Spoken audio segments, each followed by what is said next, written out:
Nama saudara Rocky Gerung. Ya. Ya. Lahir di Manado tanggal 20 Januari 1959. Ya. Betul ya. Laki-laki, alamat Jalan Pisang nomor 14, RT RW 012 010, Kelurahan Desa Pasar Minggu, Kecamatan Pasar Minggu. Agama Kristen. Tepat. Betul semua ya. Pekerjaan saudara dosen. Ya. Saudara ada kurikulum vitae, surat izin mungkin ada ujian untuk izin. Yang mulia, ahli dalam posisi sebagai akademik pribadi. Oh, pribadi. Tidak mewakili institusi apapun. Ya, saudara lihat ini dari ahli yang kedua. Itu yang tadi sudah.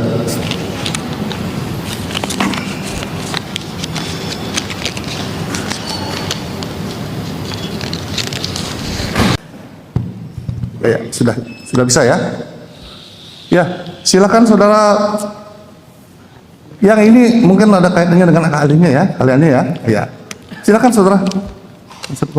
Baik, terima kasih Majelis Hakim. Saudara ahli,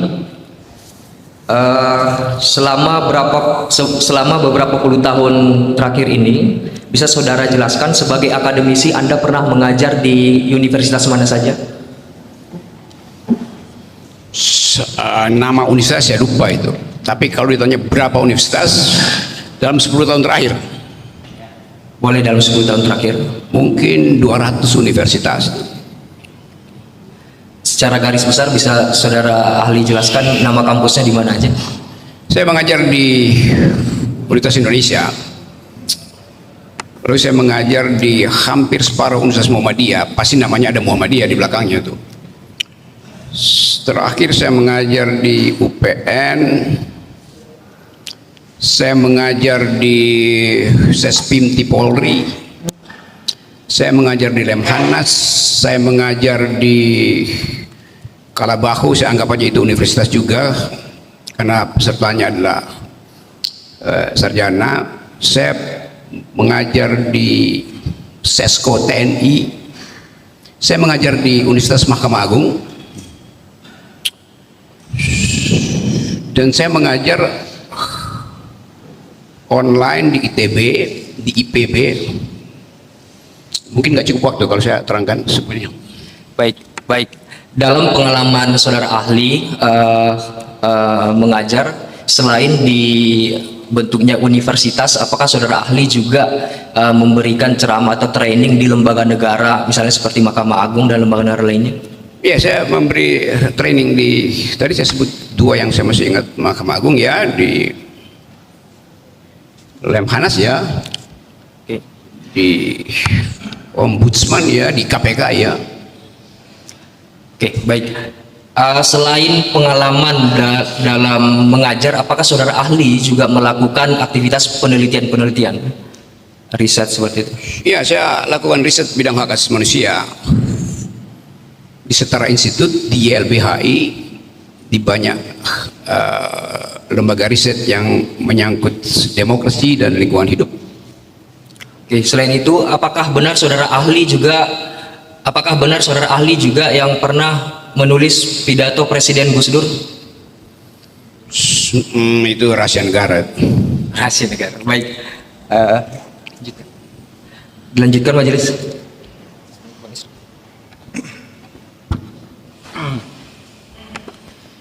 Ya, pertama terima kasih sudah bersedia menjadi ahli di pengadilan ini. Saudara ahli, dalam kapasitas ya, saudara riset, mengajar,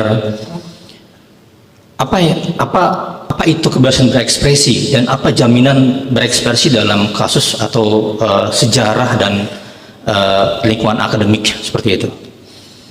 Lingkungan akademik tidak ada batasan kebebasan berekspresi. Justru DNA dari universitas adalah kebebasan berekspresi itu. Ekspresi dalam bentuk pikiran, ekspresi dalam bentuk teater, ekspresi dalam bentuk demonstrasi, bahkan ekspresi dalam bentuk ya turunkan rektor, macam-macam tuh. Dan saya kira di dalam dunia kampus justru dimungkinkan atau dianjurkan untuk bebas berekspresi dan bertengkar secara akademik tuh. Hal yang paling coba saya terangkan sesuatu peristiwa supaya dapat gambaran. Lemhanas itu kebanyakan diduduki oleh kursi kelasnya diduduki oleh para yang ingin naik pangkat jadi jenderal tuh. Satu waktu saya mengajar di Seskogap TNI di Bandung, Jalan Gatot Subroto itu.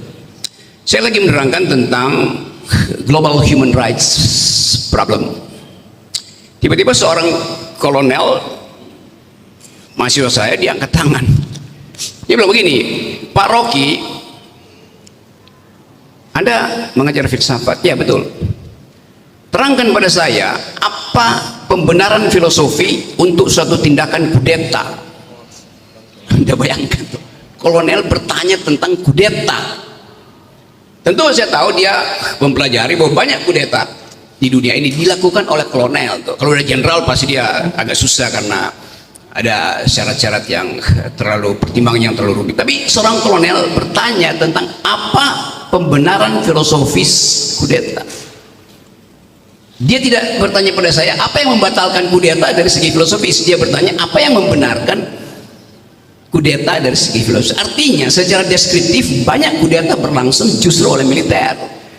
Lalu dia cari keterangan, nah, kenapa dimungkinkan kudeta itu dari segi filosofis itu. Di samping saya ketua programnya pada waktu itu kayaknya marinir bintang 3. Saya tanya sama dia, Pak bagaimana kalau pertanyaan semacam itu, karena saya anggap ini pertama kali saya ditanya untuk hal yang pasti kontroversial tuh. Semua diem itu. Rektornya bilang begini, silahkan karena ini kampus. Jadi bahkan di institusi militer dimungkinkan orang berselisih pikiran itu demi kejujuran akademis. Terima kasih. Apa urgensi menjamin kebebasan berekspresi dalam konteks sebuah negara menurut ahli? Saya dulu pernah mengajar teori tentang apa dasarnya kita harus memperbanyak liberalisme, memperbanyak kebebasan itu. Karena dulu ada buku ditulis oleh seorang perempuan filsuf namanya Judith Sklar itu. Bukunya judulnya Liberalism of Fear itu. Isi buku itu menerangkan mengapa diperlukan kebebasan berpikir, berbicara, karena kita karena kita kelebihan fear. Jadi dalam masyarakat di mana kecemasan itu menghantui semua individu, disitulah diperlukan jaminan terhadap kebebasan bicara, kebebasan hati nurani minimal. Nah, Judith Sklar ini seorang yang mengamati problem-problem kebebasan berbicara sepanjang periode otoritarianisme, fasisme itu.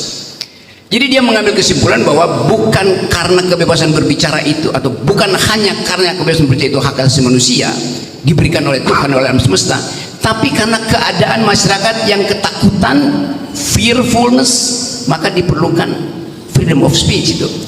Jadi Judith Sklar orang yang mengerti teori, tapi dia juga melihat keadaan masyarakat dunia pada waktu itu. Dan saya kira kalau dia diundang ke Indonesia, dia akan ucapkan hal yang sama, yaitu liberalism of fear.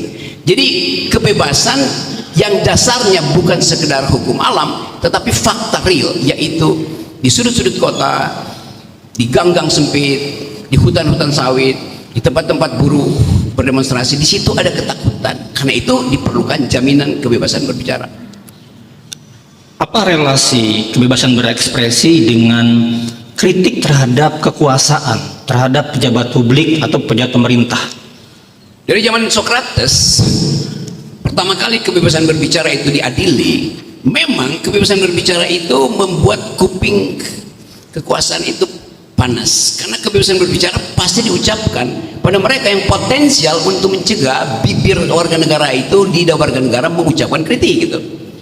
Jadi jelas di situ hermeneutiknya adalah hanya karena ada halangan berbicara, maka kebebasan berbicara itu justru harus dimaksimalkan.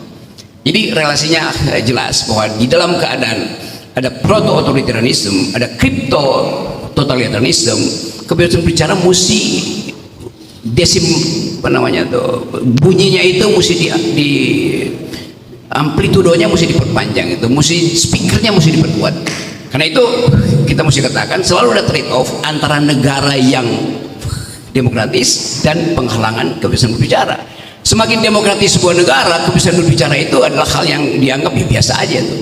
Tapi kita tahu bahwa konteks kita hari ini justru terbalik, ada demokrasi, ada reformasi, tapi kebebasan berbicara justru terhalang.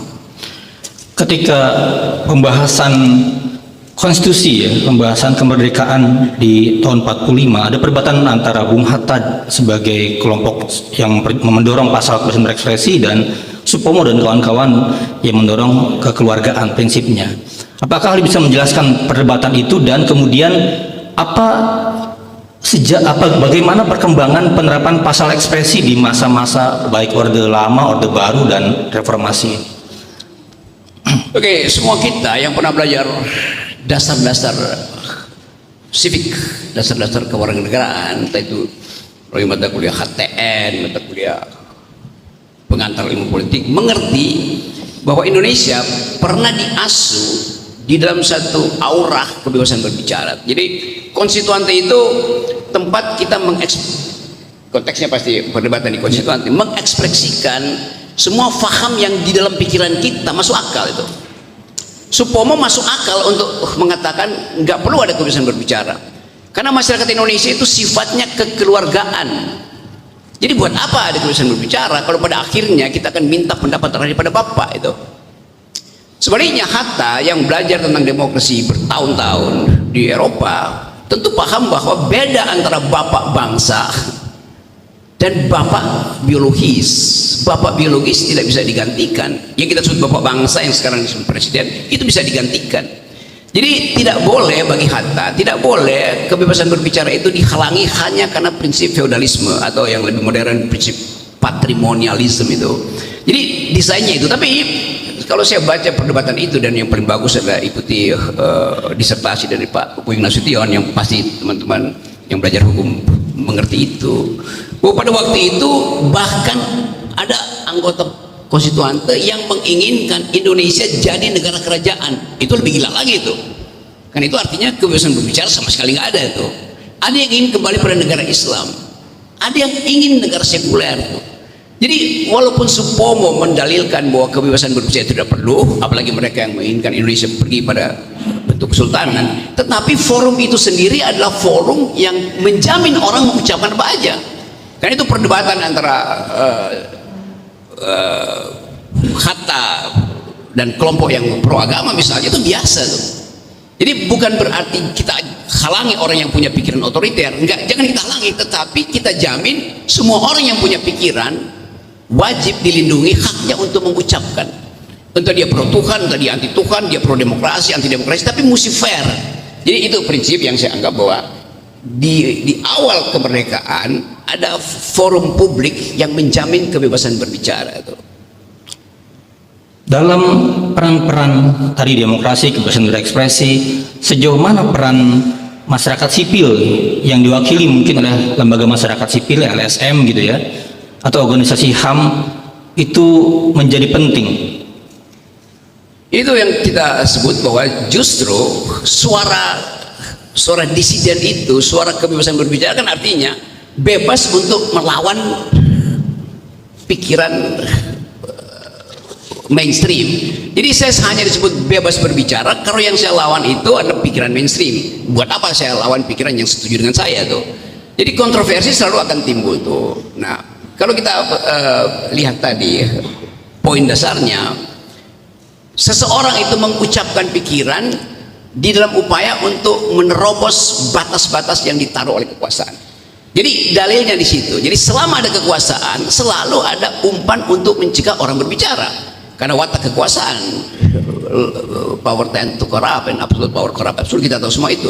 Jadi nggak ada kekuasaan yang menginginkan dirinya atau mewakafkan dirinya untuk dikritik.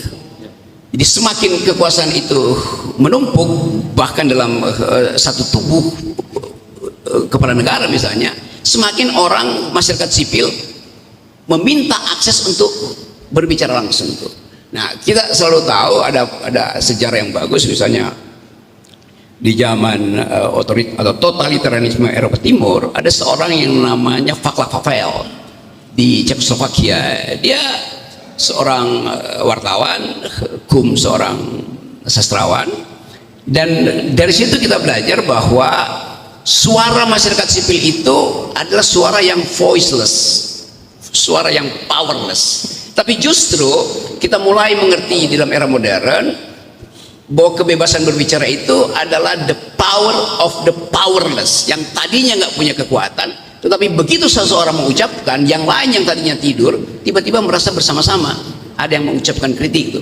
Jadi kebebasan berbicara memang semacam energi yang mengental, tapi dia crystallize, bersembunyi di masyarakat sipil. Nah, diperlukan 1-2 orang untuk mengucapkan atau memulai kebebasan berbicara supaya kristalnya cair, supaya bekuan-bekuan tadi mencair. Dan itu yang kita sebut sebagai the voice of the voicelessness atau the power of the powerless. Jadi suara masyarakat sipil itu yang jujur merupakan suara kebebasan berbicara. Jika ada sekelompok masyarakat sipil atau 1-2 orang pemimpin masyarakat sipil ya, pemimpin organisasi gitu, mereka mengkritik tentang misalnya ya, praktik penempatan militer di sebuah wilayah dan dampaknya terhadap kekerasan. Bagaimana respon para pejabat negara terhadap suara mereka? Apakah kelompok masyarakat sipil ini punya kepentingan politik? Apakah kelompok masyarakat sipil ini ingin mengambil keuntungan uang dari aktivitas dia? Kalau itu ada, maka si kelompok masyarakat sipil ini tidak jujur mengucapkan kebebasan berbicara. Kalau tidak, pasti jujur. Kalau itu kerjaan mereka berpuluh-puluh tahun untuk memang mengkritik, itu artinya kejujuran udah bertumpuk-tumpuk. Bagaimana respon pejabat negara, pemerintah terhadap mereka?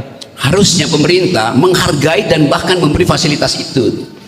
Di dalam negara yang beradab, setiap ucapan itu harus mampu didengar oleh pemerintah. Karena kekuasaan itu dalam sistem demokrasi, dia harus paham bahkan pikiran yang paling sublim, paling absurd dari warga negara. Karena dia nggak boleh kasih judgement, yang ini berguna, yang ini tidak berguna, yang ini masuk surga, ini nggak masuk surga, yang ini berbahaya bagi negara, yang ini menyelamatkan negara. Setiap pejabat yang punya mental demokrasi, dia mesti mendengarkan dan bahkan mendorong orang untuk bicara, segila apapun ucapan itu, karena itu tetap ucapan. Nah, ucapan itu adalah ekspresi hati nurani itu. Jadi kemasukakalan dari prinsip kebebasan berbicara sebanding dengan kemasukakalan seorang penguasa yang demokratis. Kalau dia larang, maka berbanding terbalik, artinya dia bukan penguasa yang demokratis. Dalam temuan-temuan saudara, dari saya terakhir, apa dampak ketika misalnya seorang aktivis, seorang akademisi, seorang pegiat hak asasi manusia itu dibungkam pendapat suaranya? Jangankan aktivis itu, saya kasih contoh. Saya mungkin beberapa bulan yang lalu mau naik Gunung Gede, tempat saya dari masa remaja itu naik gunung di situ sambil pacaran itu pada waktu itu. Gunung Gede itu gunung yang sudah jadi semacam tempat publik, karena itu aksesnya cepat dari Cipanas naik langsung Gunung Gede. Satu waktu saya mau naik gunung itu, datang seorang ketua semacam ketua RT atau lurah.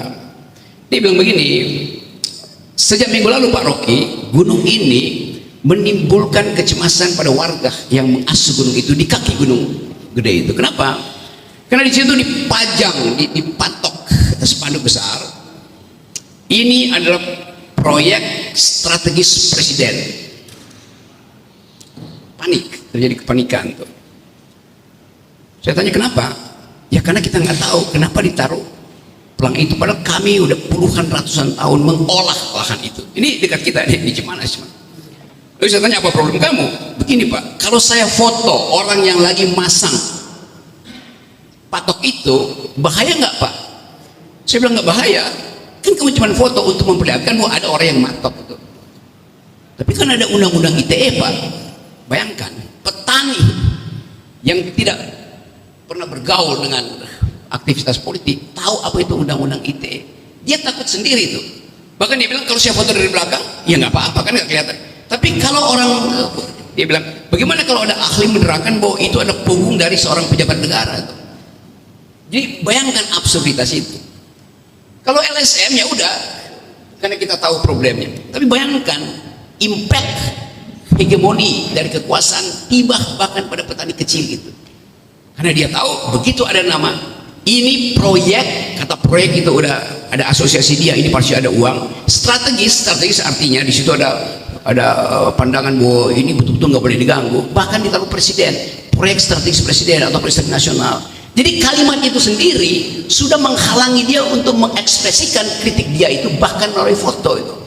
Sedalam itu penguasaan hegemoni sehingga kita akhirnya jadi bisu itu. Hal yang nggak boleh terjadi di dalam kehidupan demokrasi kita. Jadi saya cukup majelis dengan saya, silakan. Baik, saya lanjutkan majelis. Saudara ahli, kita akan bertanya mungkin terkait dengan hal-hal yang lebih mendasar terlebih dahulu soal ekspresi, lalu nanti perbedaannya dengan kritik dan batasan-batasannya.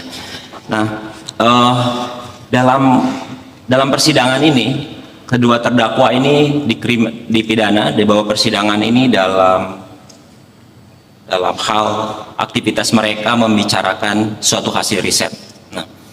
Tapi sebelum itu saya akan bertanya terkait dengan pembatasan-pembatasan hak ekspresi. Nah, dalam kerangka hukum hak asasi manusia, baik itu global di Eropa atau bahkan di Indonesia, gitu, termasuk juga diskurs dan penerapannya, semua mengakui bahwa kebebasan berekspresi itu ada batasan-batasannya. Nah, ada syarat-syarat dan kondisionalnya.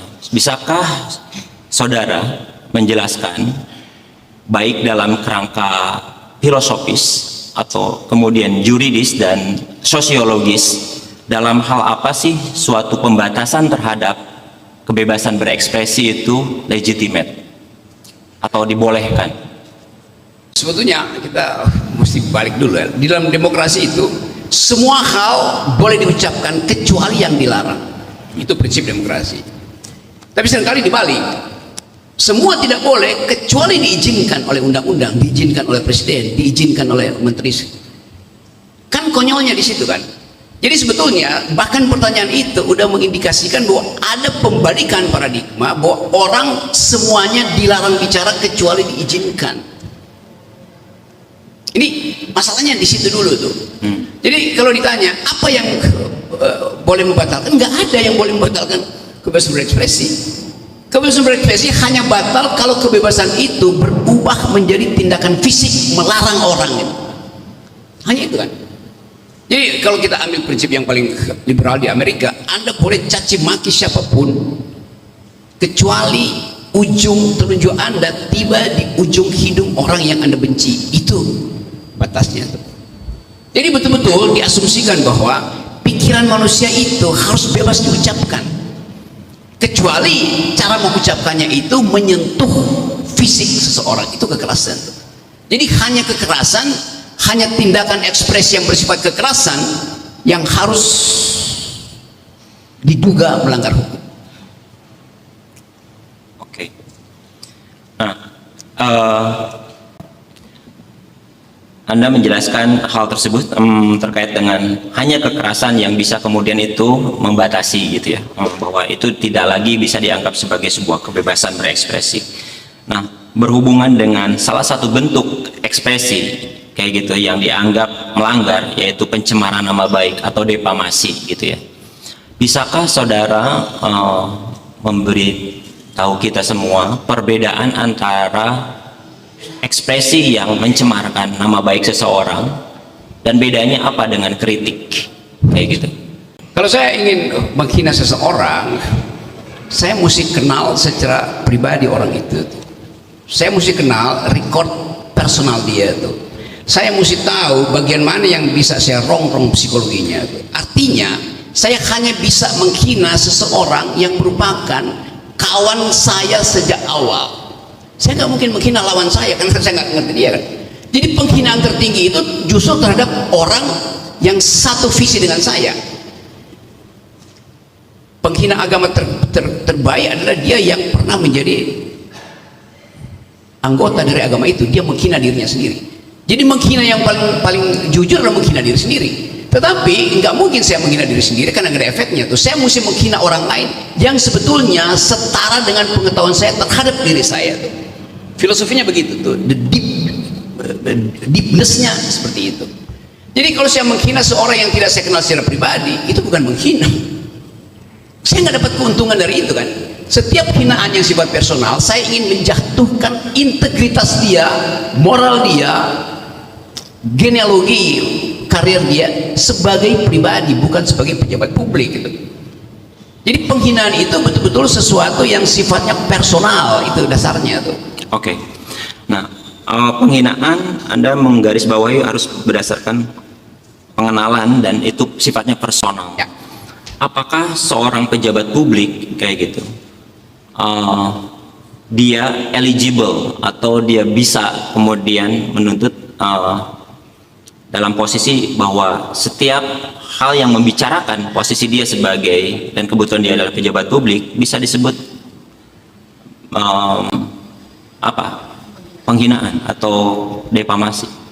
Tergantung sistem politik kita apa. Dalam sistem politik kerajaan, ya dia berhak untuk balas dendam. Dalam sistem politik yang feodal, dia berhak itu. Jadi konteksnya apa? Sistemnya itu sistem Orwellian, sistem 1984, sistem yang disebut sebagai crypto totalitarianism, atau kita dalam sistem yang anything goes, itu terbuka itu. Nah, saya mau terangkan itu bahwa begitu kita sebut dia pejabat publik, maka dia kehilangan hak untuk mengklaim bahwa dia punya hati nurani. Nggak bisa pejabat publik punya hati nurani. Dia mesti lepaskan hati, bukan dia nggak punya, dia mesti kontrol hati nuraninya. Karena istilah human dignity, martabat manusia itu melekat pada individu konkret, bukan melekat pada jabatan itu. Nggak ada martabat jabatan itu, nggak bisa itu. Sama seperti saya terangkan tadi, bapak itu secara psikoteologis dia nggak mungkin diganti walaupun dia bikin kesalahan. Kita nggak boleh kritik walaupun dia bikin kesalahan, karena dia bapak biologis. Tapi seseorang yang mengambil jabatan publik, dia memang kita sebut bapak, sir, untuk penghormatan jabatannya, tetapi tidak melekat pada dia kebapakan dia sebagai bapak saya dan kebapakan dia yang diangkat oleh konstitusi itu. Apalagi kalau dia itu dipilih oleh publik kan. Kan seseorang yang dipilih oleh publik, dia adalah petugas publik. Dia nggak boleh, moralnya nggak boleh lebih tinggi. Saya dan Pak Jokowi misalnya, moral saya lebih tinggi dari Pak Jokowi, karena dia saya pilih, dia nggak pilih saya. Dia tergantung secara moral pada saya. Apalagi pembantu-pembantu Pak Jokowi lebih rendah lagi moralnya. Oke. Nah, tapi dalam praktek atau dalam pemahaman umum awam, kan kita tidak bisa membedakan kayak gitu. Ini Luhut bin Sarpanjaitan sebagai pribadi atau dalam posisi, karena dia banyak sekali posisinya sebagai pejabat pemerintah selain Menkoman Pers misalkan ya, atau pejabat yang lain selain Luhut. Nah, dalam hal seperti apa kemudian kita bisa membedakan atau memang nggak bisa dibedakan sama sekali ketika dia dikritik dalam hal ini, apakah pribadinya atau dalam hal ini dalam posisi jabatannya? Setiap pejabat publik dia hanya punya tubuh publik, nggak ada tubuh privat pada pejabat publik. Namanya pejabat publik. Tubuh publik dan tubuh privat itu menyatu kalau sistemnya kerajaan. Raja itu tubuh publiknya menyatu dengan tubuh privatnya. Karena itu menghina raja artinya menghina seseorang yang bernama Sultan Hamengkubuwono ke-70 misalnya. Secara persona itu melekat, tetapi dalam demokrasi dipisahkan. Tubuh publik itu tidak boleh membawa tubuh privat, demikian sebaliknya itu. Jadi dalam demokrasi, dalam kita menyebut negeri ini republika, res the thing, adalah urusan publik. Gak mungkin tubuh privat itu menyelundup ke dalam tubuh publik. Nah ini yang nggak dimengerti, bukan sekedar kabinet, yang Pak Jokowi juga nggak ngerti itu. Jadi saya mau terangkan bahwa kehadiran Pak Jokowi sebagai presiden, sebagai kepala negara, apalagi itu harusnya memberi semacam public discourse bahwa nggak boleh ada pejabat yang tersinggung kalau dia dikritik dengan cara apapun. Saya terganggu kemanusiaan, nggak ada. Anda itu lembaga, Anda itu fungsi, sama seperti presiden adalah fungsi. Dia bukan persona itu. Nah, bagian ini yang memang tadi benar. Secara awam kita masih hidup dalam alam kerajaan, di mana tubuh publik menyatu dengan tubuh privat. Mengkritik pejabat publik memang tersinggung seluruh keluarganya itu. Apalagi kalau buzzernya ikut sebagai keluarga, tersinggung semua itu kan. Jadi kedunguan itu yang mau saya batalkan berkali-kali, bahwa kita nggak boleh mengaktifkan sentimen kalau kita berhadapan dengan pejabat publik. Demikian sebaliknya, pejabat publik harus menghormati rakyat. Dia nggak boleh mempidanakan rakyat. Yang boleh pidanakan rakyat itu orang. Jangan pejabat publik mempidanakan rakyat. Loh, dia kita yang pilih kok, bagaimana? Oke. Jadi secara etis batal ide tentang pertanggungjawaban pejabat publik. Justru karena feodalisme dan arogansi kekuasaan itu diucapkan berlebih, sehingga publik merasa oh benar dong, bahwa bapak itu nggak boleh dikritik. Padahal itu bapak yang kita pilih. Kalau dia kita pilih, bisa kita turunkan. Baik. Pertanyaan berikutnya,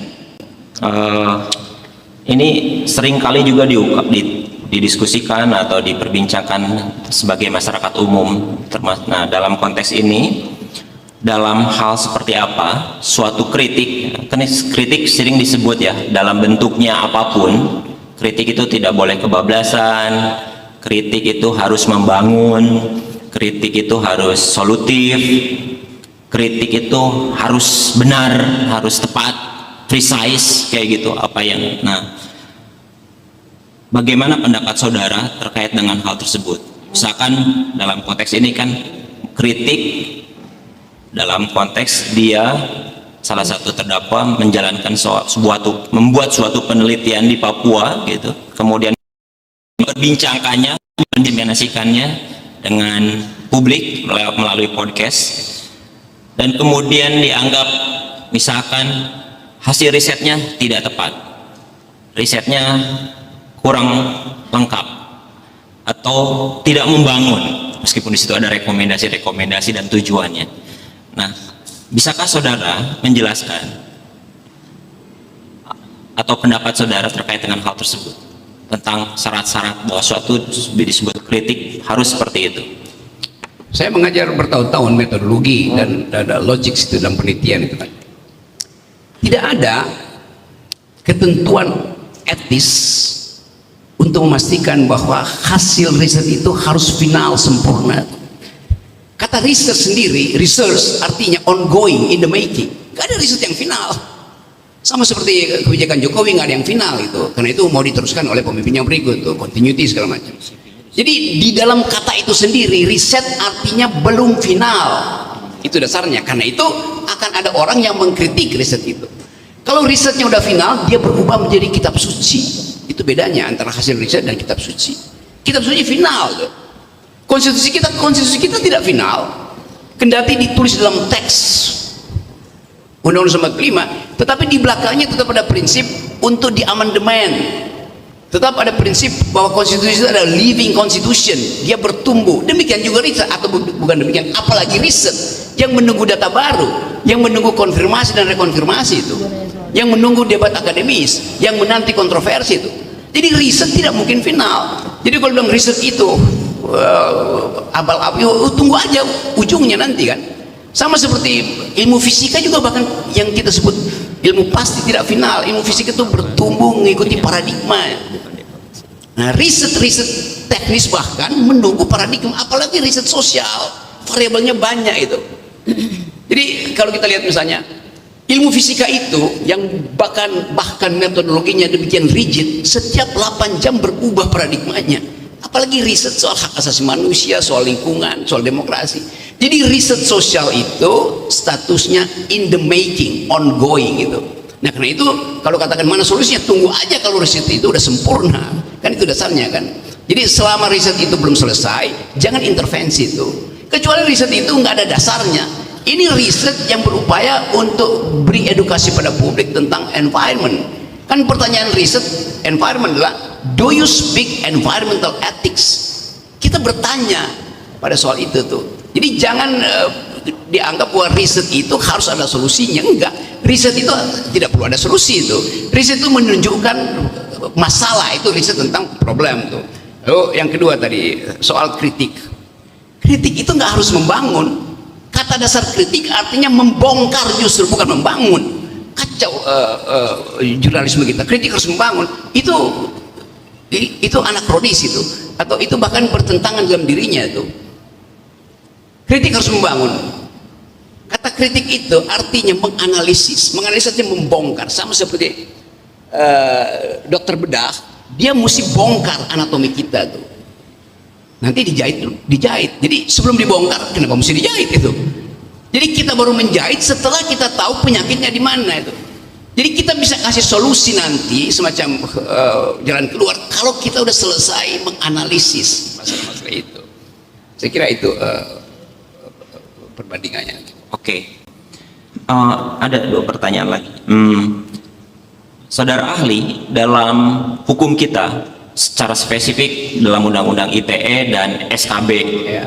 SKB terkait dengan pasal 27 ayat 3 ya. Jadi karena banyak kegamangan penerapan tentang apa itu defamasi dan batasan-batasannya, kemudian dibuat dalam SKB bahwa ada beberapa kategori yang disebut itu bukan defamasi. Misalkan penilaian, gitu ya, disebutkan di situ penilaian itu bukan defamasi. Berikutnya juga adalah kenyataan, apabila itu kenyataan atau hasil riset atau itu riset. Pertanyaan saya, kenapa penilaian, kenyataan atau riset itu bukan sebuah defamasi kayak gitu? Menurut Indonesia apa defamasi ya? bukan sebuah pencemaran nama baik. Jadi Kenapa aktivitas yang itu merupakan sebuah atau perkataan yang itu merupakan suatu kenyataannya sesuai dengan faktanya, ataupun hasil dari penilaian terhadap sesuatu itu bukan dikategorikan sebagai sebuah pencemaran nama baik. ya kan istilah defamasi dulu kan itu istilah yang kita ambil dari abad pertengahan itu. Jauh di belakang itu tuh semua hal dianggap defamasi itu segala macam. Karena sistemnya pada waktu itu ada sistem yang terkontrol, authoritarian, totalitarian, nggak boleh ada keterangan lain selain keterangan gereja Katolik segala macam itu. Jadi basis kita hari ini bukan pada apa yang pernah diucapkan di abad 14-15, tetapi suasana real kita yang membutuhkan keterangan cepat hasil riset. Mungkin risetnya belum begitu maksimal karena metodologinya, tetapi kita manusia udah melakukan tindakan yang sifatnya antroposid. Antroposid itu defamasi manusia terhadap lingkungan. Manusia menghina lingkungan. Caranya apa? Mengabaikan AMDAL misalnya, itu menghina lingkungan. Caranya apa? Tidak membuka jumlah kerusakan yang dia buat itu. Maka kita menduga setiap ada upaya untuk menyentuh lingkungan, di dalamnya ada upaya untuk merusak lingkungan. Menyentuh bahkan itu udah merusak gitu. Nah, itu sebetulnya yang mesti kita protek. Jadi hak dari aktivis lingkungan untuk masuk di dalam problem, bahkan dalam problem aja, belum dalam upaya untuk mencari solusi, itu udah terhalang. Padahal perubahan paradigma dunia menganggap bahwa semua hal yang memungkinkan kita untuk memberi kritik atau untuk mencegah perusakan lingkungan itu harus dilindungi sebagai hak dasar manusia untuk mencintai lingkungannya yang merupakan habitus eksistensial dia. Jadi dasarnya di situ, itu sangat fundamental dasarnya itu.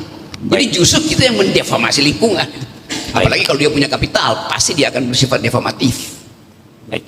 Saudara ahli, dalam sistem hukum kita, baik itu dalam KUHP sejak zaman Belanda, kemudian sekarang di beberapa perundang-undangan, diatur bahwa safeguard atau alasan pembenar bahkan dalam ini untuk suatu pencemaran nama baik itu adalah kepentingan publik, ya. Jadi selama itu kepentingan publik, maka itu bukan sebuah defamasi. Yang mau saya pertanyakan adalah apa sih yang dimaksud dengan kepentingan publik, dan dalam konteks kasus ini apakah riset atau tujuan untuk membuka situasi di Papua itu sebagai sebuah kepentingan publik, termasuk dengan pelanggaran HAM, kondisi lingkungan, militerisasi dan lain-lain. Papua itu jadi hotspot publik internasional, bahkan jadi hotspot internasional selama 30 tahun itu. Nah karena itu seluruh mata publik itu begitu sebut kata Papua, yang pertama kali muncul di situ adalah defamasi hak asasi manusia. Itu kalau kita baca, kita ke klik Papua, yang timbul pertama bukan burung cendrawasih, bukan sistem noken yang dipakai untuk menipu public opinion di Papua, tetapi soal pelanggaran HAM itu. Jadi dari awal lokasi Papua itu udah menjadi lokasi riset hak asasi manusia, apapun motifnya di situ tuh. Buktinya apa? Kita mesti minta izin untuk pergi ke Papua tuh. Diam-diam atau terang-terangan itu dilarang. Jadi itu wilayah terra incognita tuh yang menimbulkan kuriositas. Ada apa di Papua tuh? Siapa yang bermain di Papua tuh? Apa jenis permainannya tuh? Kuriositas akademis saya menuntun saya untuk pergi ke Papua. Maka perlahan-lahan saya mulai membuka file tentang Papua. Perlahan-lahan saya mulai dapat data tentang, oh si ini bermain di situ, yang ini bermainnya disponsori oleh yang itu tuh, yang ini dan yang itu sama-sama punya kepentingan bisnis yang dipatenkan secara perdata di sebuah pulau di Australia misalnya. Kan semua itu yang kita sebut sebagai hermeneutic of suspicion dalam metodologi. Saya mencurigai untuk mendapatkan keterangan. Jadi dasarnya begitu, dasar berpikirnya tuh, secara metodologi tadi.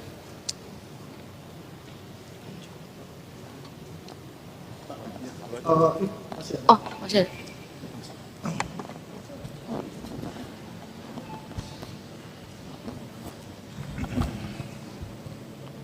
Baik, saudara ahli, saya lanjutkan dari rekan kami. Tadi menarik penjelasan saudara ahli, terutama soal bagaimana riset dan juga konteksnya kebebasan berekspresi. Saya sebenarnya mau mendalami dalam konteks riset, terkait juga dalam konteks kebebasan berakademik ini. Kita tahu bahwa riset banyak hal-hal faktor-faktornya dan kemudian variabel-variabelnya di situ, termasuk soal variabel kebenaran di situ. Jadi ada semacam keraguan-raguan dalam konteks ini bahwa riset yang disampaikan ini dianggap tidak valid seperti itu. Pertanyaan saya, saudara ahli, apakah dalam menemukan kebenaran itu harus berdasarkan data, atau jangan-jangan dengan reasoning atau nalar yang kemudian kita bangun itu sebenarnya sudah cukup bagi kita untuk menemukan kebenaran di situ? Bagaimana tanggapan ahli? Riset Galileo tentang sistem perputaran bumi itu, geosentris itu, baru diakui oleh gereja Katolik 300 tahun setelah riset itu dibuat. Padahal yang dihukum akibat riset Galileo itu udah banyak betul tuh kan. Jadi kebenaran itu kadangkala kita deteksi di dalam metodologi, tetapi kekuasaan ingin membuktikan itu salah tuh. Padahal kekuasaan mesti dia bikin riset tandingan terhadap soal itu tuh. Itu intinya tuh. Yang kedua tadi, jadi poinnya di situ tuh, bahwa riset itu hasilnya itu impactnya baru yang akan datang. Sama seperti riset tentang kita debat-debat soal kereta cepat tuh, risetnya ada dibuat oleh teman-teman LSM yang peduli tentang utang segala macam. Dia bikin riset bahwa kereta cepat itu akan bangkrut pada akhirnya karena 75 tahun itu nggak mungkin kita bayar itu. Bagaimana logikanya? 75 tahun kita masih berharap ada kereta cepat dari Jakarta ke Bandung. Itu artinya kita menghentikan penemuan-penemuan teknologi, kita menghentikan proyek riset tentang mobil terbang gitu kan. Jadi bayangkan 8 tahun ke depan mobil terbang kita temukan, tetapi orang yang memprotes riset, memprotes kereta cepat itu lagi dihukum.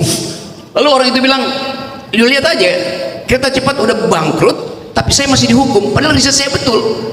Itu yang disebut Galileo paradox tuh, Galileo Galilei. Dia udah dihukum, dihukum mati itu, tetapi baru 300 tahun baru gereja Katolik benar yang diriset oleh Galileo berdasarkan prinsip Kopernikan, bahwa yang memutari matahari itu justru bumi, bukan matahari yang memutari bumi kan. Jadi itu poin dasar yang kalau kita belajar sejarah riset itu banyak yang baru dibuktikan setelah itu. Yang kedua tadi soal bisa nggak kita riset without knowing the data itu? Ya bisa. Riset logika, riset proposal hukum itu nggak perlu data. Stare decisis itu nggak ada datanya tuh. Bahwa hakim memutuskan berdasarkan nalar sebelumnya juga nggak ada datanya sebetulnya. Nah itu yang riset semacam itu yang juga sedang berlaku sekarang. Karena nggak mungkin kita riset dengan data yang harus lengkap dulu. Kalau datanya udah lengkap, ngapain kita riset? Udah blantan di depan kita tuh. This is the fact. Ngapain riset tuh? Dalam metodologi berlaku prinsip, kalau kita nggak ada data, nalar kita mesti betul-betul kuat. Dalilnya kira-kira punya begini. Many times we must reasoning without knowing whether our facts are true. But we do want our reasoning to be correct. Jadi dalam keadaan tiada data pun nggak ada soal, tetapi jangan nalar kita itu bengkok. Apalagi ada data dibengkokkan itu kan. Jadi betul riset rasional itu atau riset deduktif nggak perlu data, riset induktif perlu data tuh. Nah sekali lagi dalam riset lingkungan seringkali belum ada datanya, tapi kita udah bisa bandingkan, bayangkan bahwa akan terjadi sesuatu berdasarkan prinsip yang dalam ilmu lingkungan logikanya butterfly effect gitu. Kepak sayap kupu-kupu di hutan Amazon bisa menimbulkan badai di California. Silakan riset Lawrence Perdam itu. Tetapi logikanya betul. Kalau keadaan homeostatiknya itu tidak diganggu, maka kepak sayap kupu-kupu bisa membatalkan panen di California itu.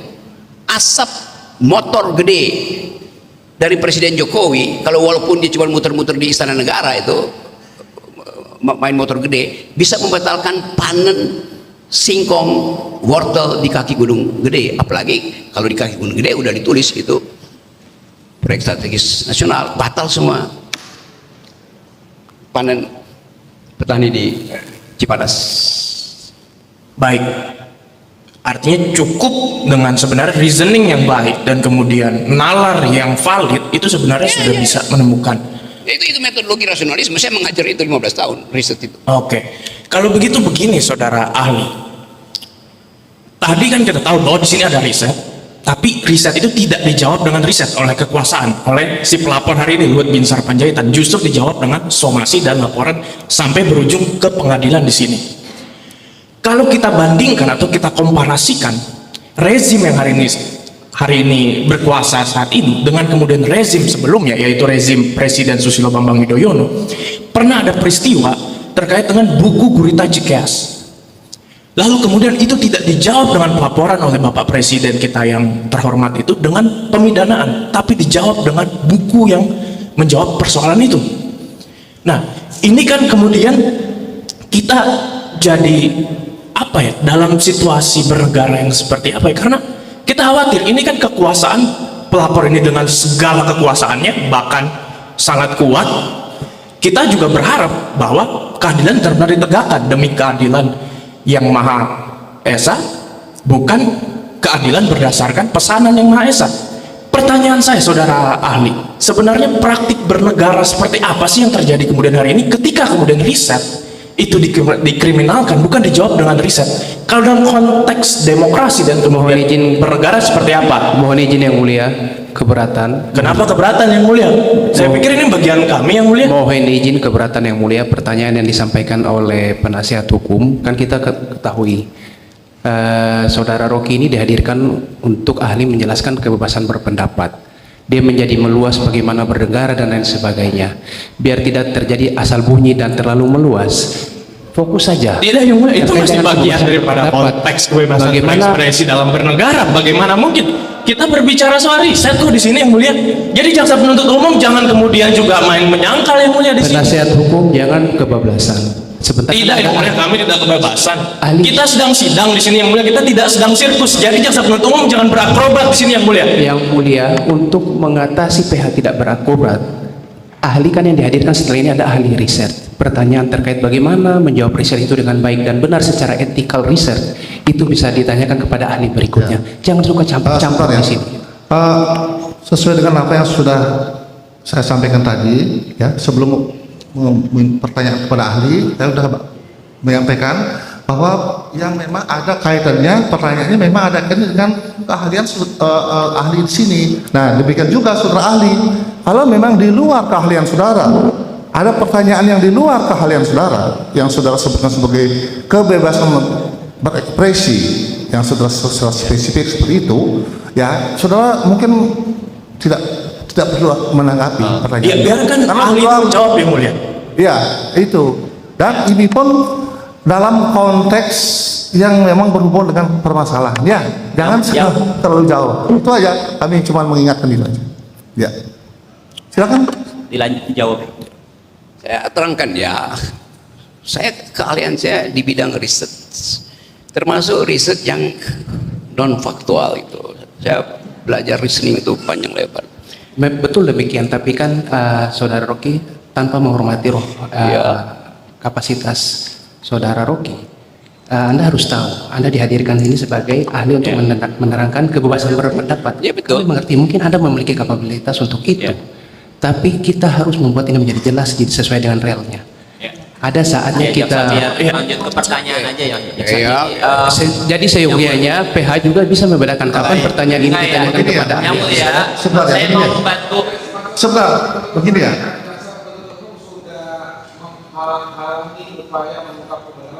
Tidak menghalang. Begini ya, saudara maupun saudara.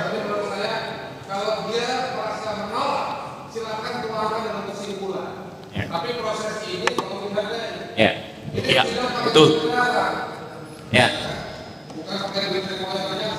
Begini, saya pikir ini ahli ini kan tadi memang menyampaikan bahwa Kembali ke- keahlian di bidang kebebasan berekspresi berpendapat. Tapi Ya. kalau memang hanya itu saja pertanyaannya hanya tentang kebebasan berpendapat, sepertinya sangat kecil sekali begitu. Nah, cuman artinya sempit gitu.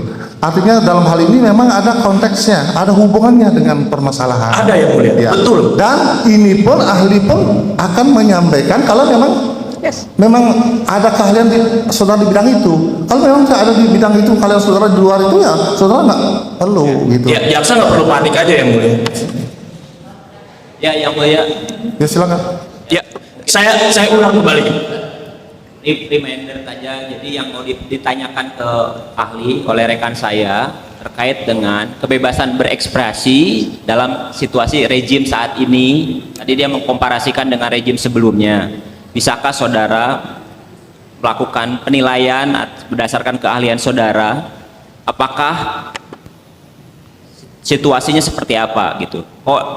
Berbicara riset, kemudian para penguasa saat ini mempidanakan. Kira-kira itu pertanyaannya, bisa Ya dijawab. itu memang itu konteksnya. Ya. Kan kalau kita bilang kebebasan berekspresi dibandingkan dengan siapa kebebasan itu terhalang, dihalangi oleh siapa kebebasan hari ini, kan konteksnya memang seperti itu tuh. Karena itu saya tadi pakai semacam dalil dari Lawrence itu, kepak sayap kupu-kupu di hutan Amazon bisa menimbulkan badai di California. Badai di California bisa membatalkan pemilu presiden 2024. Bisa nggak bisa? Logically sound, itu intinya tuh. Jadi riset itu betul-betul variabelnya itu panjang. Ya, jangan Anda riset hanya untuk kepentingan proyek, itu namanya bukan riset, itu artinya apa namanya itu, dipesan untuk sesuatu. Jadi saya balik pada apalagi saya belajar filosofi itu the mother of all sciences. Saya menyentuh sebuah ilmu pengetahuan di situ tuh. Jadi saya terangkan tadi ya, di era SBY, dan itu akhirnya dibuktikan bahwa SBY akhirnya diundang terus menerus setelah dia lengser jadi presiden. Karena soal tadi orang menganggap SBY itu tidak pernah menghalangi kebebasan berpikir tuh. Kebebasan berpikir akan dia bantah dengan pikiran dia. Karena itu ada countervailing ideas di situ tuh. Gurita Cikias dibalas oleh Partai Demokrat dengan data yang lebih masuk akal dari buku Gurita. Lalu publik menilai, oh ya, di era Pak Jokowi memang ada penghalangan kebebasan berpendapat itu tuh. Dan berakhir dengan penggunaan undang-undang ITE. Jadi sebetulnya masuk akal untuk membedakan itu. Dan itu justru yang kemudian diriset akhirnya oleh Freedom House misalnya, bahwa kebebasan berpendapat di era SBY jauh lebih bermutu daripada di era atau kebebasan berpendapat di era presiden ke-6 lebih bermutu dari kebebasan berpendapat di era presiden ke-7, untuk nggak menyebut nama misalnya. Itu riset dunia yang kemudian dipakai. Indeks persepsi korupsi juga hasil riset. Jadi itu memang biasa itu. Jadi ya memang masuk akal untuk mengatakan, kalau ditanya secara agak mengolok-olok, kenapa begitu? Ya karena SBY di sekitar dia itu dia memelihara akademisi. Di sekitar Jokowi memelihara buzzer. Itu bedanya. Ada pertanyaan berikutnya yang mulia dari prinsipal. Ya silakan. Sedikit dari saya, Bang Rocky, hanya untuk mengklarifikasi terkait soal prinsip dalam riset ataupun bagaimana logika dalam riset gitu ya. Jadi di dalam beberapa kesempatan sidang sebelumnya, pihak jaksa penuntut umum ataupun dari beberapa pihak juga sempat menanyakan gitu, apakah di dalam riset itu memang sebuah data itu haruslah data primer begitu? Karena pada dasarnya sepengetahuan saya sebagai peneliti itu tidak perlu adanya data yang harus primer begitu. Jadi ketika datanya tidak primer sama dengan risetnya tidak valid. Nah, menurut standarisasi dari riset itu sendiri, apakah memang harus melakukan seperti kayak skripsi gitu kan? Rata-rata kita pakai data sekunder dan literatur begitu. Nah, secara prinsip riset itu sendiri sebenarnya harusnya seperti apa dalam standar akademik ataupun yang dilakukan oleh LSM selama ini? Oke, saya terangkan ya hal yang gini nih, riset itu disebut riset kalau di dalamnya ada problem filosofis itu, terutama pada metode itu dasarnya. Di dalam pelajaran pertama riset ada prinsip yang dibuat oleh Karl Popper, seorang filsuf rasional yang metodologi berpikirnya jadi acuan dari segala macam riset, mau filosofi, hukum, legal reasoning, environmental policies. Itu di situ diterangkan bahwa mutu dari sebuah riset itu kalau dia meninggalkan yang disebut unsolvability, yang tidak bisa di-solve justru. Jadi riset disebut riset kalau di dalam dirinya mengandung potensi kekeliruan, justru itu namanya fallibilisme. Tolong dicatat istilah tekniknya. Kalau saya membuat riset dan di dalam riset itu tidak ada fasilitas untuk mempersoalkan diri saya sebagai periset dan hasil saya, maka saya membuat doktrin. Itu bedanya tuh. Jadi fallibility itu adalah dasar dari kebenaran manusia. Manusia dirancang untuk membuat kesalahan. Itu dasar filosofi dari riset itu.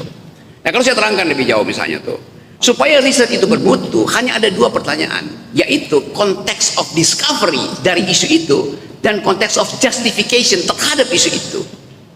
Nah, sekarang konteks of discovery mestinya data dibuka oleh pemerintah tuh supaya saya punya akses. Selama data itu tidak dibuka, kalau saya tanya misalnya data sawit Indonesia siapa yang tahu, data pelanggaran HAM siapa yang tahu, maka timbul curiosity saya sebagai periset. Lalu saya pakai reasoning aja kan. Nah, konteks of discovery ini yang tidak disediakan oleh lembaga-lembaga. Saya pergi ke BRIN misalnya, BRIN bilang, yo data sawit itu beda dengan pengusaha sawit, beda dengan Departemen Perdagangan, beda dengan asosiasi, beda-beda. Baru datanya di mana saya cari? Apalagi data tentang lingkungan, apalagi data tentang ekstraktif industri, apalagi data tentang militer. Semua itu data yang boleh kita asumsikan berdasarkan kuriositas kita. Jadi si periset itu punya semacam naluri, ini ada yang nggak benar nih. Maka sebelum saya ketemu data primernya, data yang ada cukup. Dengan cara apa? Dengan cara data itu saya atur secara logis. Nah, saya pertanggungjawabkan itu berdasarkan dua prinsip tadi, konteks of discovery dan konteks justification. Jadi keadaan itu yang ini masalahnya, ini semua periset Indonesia itu Pak yang diberi itu nggak belajar tentang dalil-dalil awal yang diterangkan di dalam filsafat ilmu pengetahuan tuh. Ini kan semua riset dipesan oleh departemen, riset dipesan oleh bupati, riset dipesan oleh asosiasi. Jadi itu riset apa itu? Riset primer? Enggak, itu riset bahkan tersier. Karena kesimpulannya udah dibuat duluan kok. Nah, riset tandingan kita adalah riset kendati datanya tidak cukup, tapi kita punya intensi untuk merawat lingkungan. Maka yang tersedia sekalipun, kendati itu tidak cukup, harus kita riset. Dan itu yang menimbulkan kuriositas orang lain untuk meriset lebih dalam itu. Jadi reasoningnya begitu, algoritmanya begitu. Terima kasih. Ya, pertanyaan selanjutnya, apakah di dalam hasil produk riset yang misalkan salah satu contohnya mengaitkan soal beberapa nama yang akhirnya muncul di dalam temuan, itu harus mengkonfirmasikan terhadap subjek dari yang diriset tersebut? Kalau riset itu menyangkut tentang dia yang memang mesti dimasukkan di dalam tahap riset itu, ya dimasukkan. Tapi kalau orang misalnya menunda tuh, nama ini sebaiknya diedarkan dulu dengan maksud untuk mencari kemungkinan ada data baru enggak, itu teknik riset juga kan. Kita nggak bisa meriset pencuri itu untuk langsung mengaku kan, ya kita pakai saksi mahkota misalnya sambil menyebut nama dia tuh kan, itu teknik riset kan, atau teknik investigasi sebetulnya tuh. Nah, banyak hal yang menyangkut hak asasi manusia mesti pakai teknik itu tuh, apalagi sekarang soal riset lingkungan yang fasilitasnya itu disembunyikan di dalam perjanjian perdata yang berlapis-lapis di apa namanya, Fakta Sunt Servandanya dibikin di Australia, Rebus Sixtantibusnya mesti kita cari di Singapura misalnya. Kan itu ngaco kan. Jadi memang itu semacam teknik investigasi, apalagi LSM yang terlatih di dalam kepekaan. Oh ini ada sedikit pelanggaran HAM lah, ini ada variabel yang agak sensitif kan. Itu cara aja. Bukan ketidakjujuran, justru kejujuran ada di situ. Majelis melanjutkan. Saudara ahli, bisakah saudara ahli menjelaskan fungsi bahasa dalam penyampaian komunikasi sebuah riset tertulis dan fungsi bahasa dalam penyampaian hasil riset secara lisan? Oke. Tadi pagi saya baru baca satu berita dimuat di CNN mengutip hasil riset dari Yale University itu. Risetnya bunyi begini, 90% orang Indonesia merasa bersalah secara moral kalau dia merusak lingkungan. 91% rakyat Indonesia merasa bersalah secara moral kalau dia merusak lingkungan. Itu judul risetnya tadi itu, bahasanya begitu tuh. Kalau saya tanya misalnya pada Menteri Lingkungan Hidup, ini hoax atau bukan itu? Si Menteri akan cek staf ahlinya, coba dicek sumber beritanya benar, itu riset dari Yale University tentang Indonesia, tentang kepekaan orang Indonesia terhadap lingkungan. Maka si Menteri akan bilang, oh ya benar itu, Pak Rocky terima kasih ya memberitahu riset itu. Oke, lalu saya terangkan lebih lanjut tuh, tanpa ada dia di forum ini. Misalnya saya bilang tuh, bahwa riset Yale itu menunjukkan 91% orang Indonesia merasa bersalah secara moral, dengan kata lain ingin melindungi lingkungan tuh. Tetapi poin belakangan yang juga di riset Yale menunjukkan hanya 4% orang Indonesia yang mau aktif menyelamatkan lingkungan. Dua bahasa yang berbeda di situ, tapi dengan impact yang sama, yaitu bahwa yang di atas sebetulnya hoax itu. Karena cuma ditanya, mau nggak Anda melindungi lingkungan? Oh iya mau. Bersalah nggak kalau Anda nggak buang sampah? Iya bersalah. Tapi barusan kita lihat tuh ada mobil apa namanya, Land Rover, di belakangnya ada apa FJEX segala macam itu bertanda mobil pejabat itu, dia buka jendela yang sebelah kiri, masuk di jalan busway, buang puntung rokok di depan mobil saya. Jadi peristiwa itu membatalkan headline tadi itu. Jadi bahasa itu mesti kita anggap bahwa kalau orang mengatakan bahwa ya memang orang Indonesia itu munafik, ya memang dia suka kalau dipuji berhasil, tapi di berita berikutnya, oh itu berarti salah. Riset dari Yale bukan salah, Anda yang terpaksa langsung senang karena dianggap peduli lingkungan. Iya, tapi keinginan untuk memprotek lingkungan itu tidak hanya 4%, dan 4% itu pasti ada pada dua terdakwa ini itu. Jadi begitulah bahasa itu diperlukan. Jadi kita juga waktu mengucapkan kritik, kan kita tahu bahwa begitu kita kasih kritik, kita tahu bahwa umpan baliknya itu akan kita terima bahwa oke, kritik Anda berguna, maka ditepuk tangan. Kalau kritiknya nggak berguna, kita disidangkan. Itu saya status saya sebenarnya tersangka nih, padahal lawyer saya saudara Haris Astra dia tersangka juga tuh. Gimana coba itu secara linguistik coba. Baik, terakhir majelis. Saya ingin kembali ke soal kebebasan berekspresi, berpendapat, kebebasan menyampaikan informasi, dan semua itu ranahnya ada di, yang paling penting lagi adalah kebebasan berpikir. Ya. Pertanyaan saya kepada saudara saksi ahli adalah, karena Anda juga bagian sering menjadi saksi ahli dalam pemidanaan terhadap ekspresi dalam beberapa tahun terakhir, bahkan Anda juga sekarang jadi menghadapi masalah tersebut. Tapi Anda juga di saat bersamaan adalah orang yang membangun rekam jejak tentang berekspresi tadi itu dan mengamati selama berdekade bahkan. Pertanyaan saya begini, apa catatan saudara saksi ahli terkait dengan peran hukum, terutama pada dua hal, kebijakan legislasi, produk-produk peraturan perundang-undangan, dan juga penerapan atau penegakan hukum di sektor judisial, institusi-institusi penegak hukum. Apa situasi yang Anda refleksikan? Berkembangnya legislasi yang makin otoritarian, makin partisipatif atau makin demokratis, dan juga bagaimana penerapan pasal tersebut oleh institusi-institusi penegak hukum di Indonesia dalam kurun 10 tahun terakhir. Demikian, terima kasih. Oke, saya juga mengajar legal philosophy dan legal reasoning di Indonesia itu. Saya dapat kesan umum ya, bahwa ahli-ahli hukum kita tidak pernah belajar di fakultas hukum. Mereka tidak mengerti hukum. Mereka menghafal undang-undang. Jadi dia tidak belajar di fakultas hukum, dia di fakultas undang-undang. Beda hukum dengan undang-undang itu. Coba Anda riset misalnya di seluruh Indonesia, saya sudah bertanya banyak betul tuh, kapan pelajaran legal reasoning diajarkan? Kapan legal philosophy diajarkan? Semester 7 yang mestinya di awal, dan itu cuma 1 semester tuh. Padahal urusan justice itu melibatkan semua variabel yang memungkinkan dia paham bahwa konstruksi yang hukum yang akan dia alami nanti itu, dia mesti bayangkan dia bukan sekedar lulus dari ius constitutum, tapi dia mesti lulus dari mata kuliah ius constituendum, the future law, yang memang belum ada di dalam kurikulum fakultas hukum tuh. Nah itu sebetulnya, saya kasih sedikit ilustrasi. Saya jadi pengajar di Universitas Mahkamah Agung karena Mahkamah Agung mengubah kurikulumnya tuh.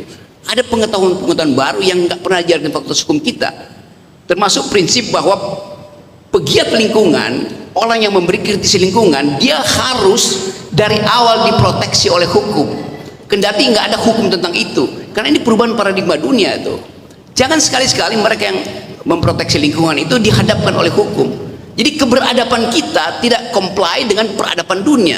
Dunia justru memuliakan, kalau Anda pekerja lingkungan, Anda akan kami lindungi. Presiden akan bilang, saya kalau dia dihukum bagaimanapun saya akan beli dia gratis. Karena moral dia tumbuh bersamaan dengan etika umum hari ini, yaitu kita harus merawat lingkungan. Itu dasarnya itu. Sama dulu dengan prinsip kita harus melindungi perempuan. Siapapun yang berteriak, kalau seorang perempuan berteriak, saya diperkosa, saya dibully itu, mau dia berbohong dia nggak berbohong, lindungi dulu dia, karena dia adalah posisi yang lemah itu. Demikian juga para aktivis lingkungan.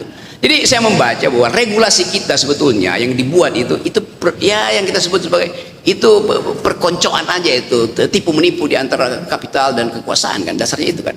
Nah itu yang saya terangkan berkali-kali, bahwa seorang, kalau disebut oligarki masih ada sistemnya. Oligarki ada sistem untuk mengatur kekuasaan beberapa orang, tapi di dalam sistem legislasi kita bukan lagi oligarki yang memesan hukum. Satu orang plutokrat, satu orang kaya bisa pesan hukum, karena si orang kaya ini berternak. Misalnya ada orang kaya dari Kalimantan, dia berternak 3 bupati di Kalimantan, 4 gubernur di Sulawesi, dan 20 anggota DPR. Itu peternakan politik dari si oligarki untuk menghasilkan legislasi itu.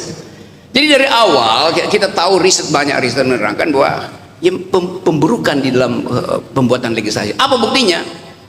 Kalau kita tanya pada DPR, ini Bapak ini legislasi Anda buruk, apa kata anggota DPR? Silahkan bawa hari ini tuh ke Mahkamah Konstitusi tuh. Coba lihat cara dia berpikir. Sama seperti kalau saya tanya orang habis produk air mineral, ini produknya buruk nih, silahkan bawa ke lembaga konsumen. Nggak ada produsen air mineral yang ingin produknya begitu keluar dari pabrik dibawa ke lembaga konsumen. Malu dia tuh. Ini anggota DPR nggak ada malunya. Begitu orang bilang produknya buruk, disuruh bawa ke Mahkamah Konstitusi. Jadi dari awal memang buruk, mestinya dia cegah jangan sampai produk dia itu dibawa oleh Kontras, dibawa oleh LBH ke Mahkamah Konstitusi. Itu baru anggota DPR bermutu tuh. Jadi dari awal dia tidak ditrain untuk jadi legislator, dia ditrain untuk jadi komunikator dari oligarki. Jadi saya ambil kesimpulan bahwa hukum kita itu yang terjadi adalah black market of justice, pasar gelap kekuasaan. Terima kasih. Cukup ya, Mbak ya. Ya. Silakan saudara penuntut umum yang apa mau bertanya sudah ahli.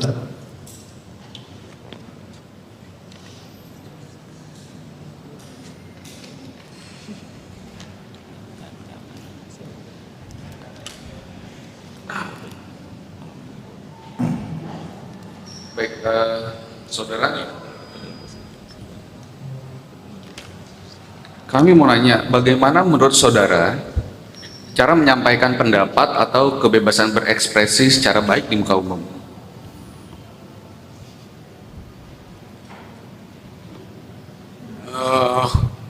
Saudara nggak tahu caranya, sehingga mesti tanya ke saya.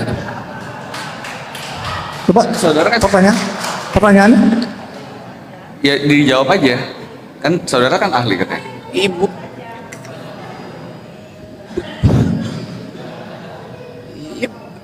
ya memang bisa saya jawab. Kan mesti ada mutu pertanyaan gitu kan. Kalau saya nggak jawab, bagaimana caranya itu? Ya dengan mudah saya bilang nggak ada caranya. Karena kebebasan berpendapat itu adalah hak. Jadi nggak ada caranya. Yang mesti saya tanya, bagaimana caranya membatalkan orang yang menghalangi kebebasan berbicara? Itu pertanyaan akademis. Kan di forum akademis saya dipanggil di sini sebagai saksi ahli.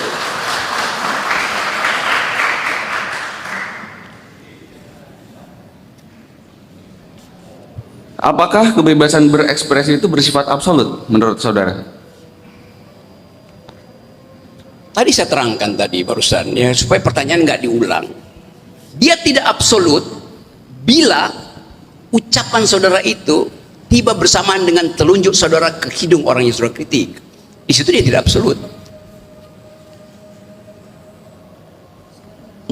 Langkah kedua dari berbicara karena berpikir. Jadi yang absolut adalah kebebasan berpikir, bukan kebebasan berbicara. Itu masalahnya. Maaf ya, karena ada adsen ya.